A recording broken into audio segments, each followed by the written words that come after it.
Баршаңызға сәлем, қалдарыңыз қалай?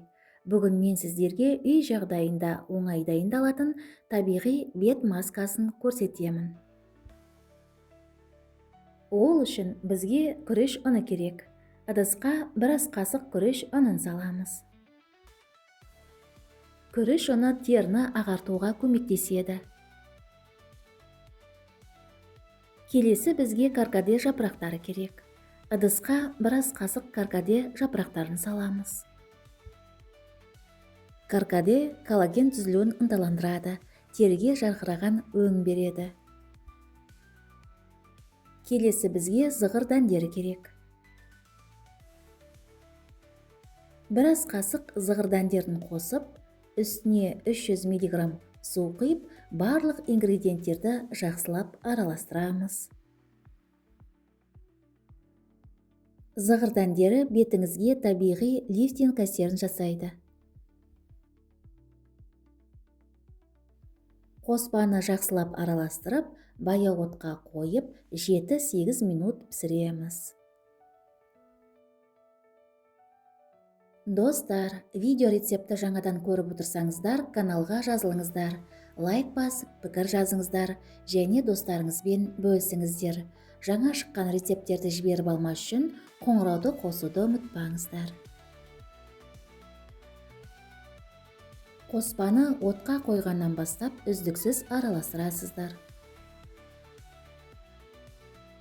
Дайын болған маска негізін оттан алып, бөлме температурасында суытамыз.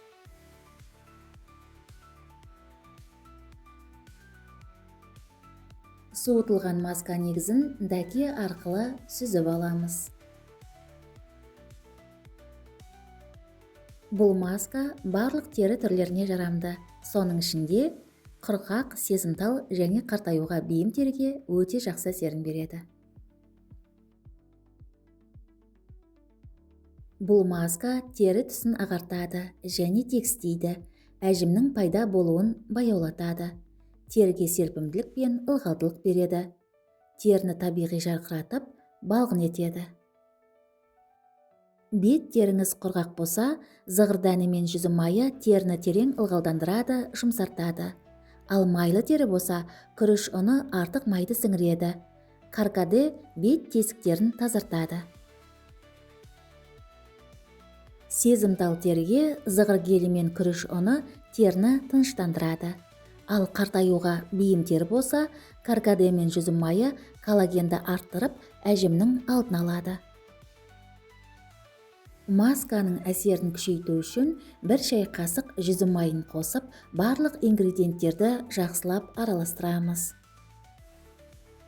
Жүзім майы теріні жұмсартады, қорғайды және әжімдердің алдын алады. Масканы аптасына 2-3 рет қолыңызға, бетіңізге, мойныңызға және декольте терісіне жағып, 20 минутқа қалдырасыз. Содан кейін қалған масканы жылы сумен жуасыз. Масканы 2 ай үзбей қолдануға болады. Содан кейін 1-2 апта үзіліс жасап, теріге дем берген жөн. Қаласаңыз кейін курсты қайталауға болады. Яғни, мысалы 2 ай қолдану, 2 апта үзіліс, тағы 2 ай қолдану. Масканы қолданар алдында білегіңізге жағып 20 минутқа сынап көріңіз. Дайын болған масканы шыны ыдысқа құйып, тоңазытқышта 1 аптаға дейін сақтауға болады.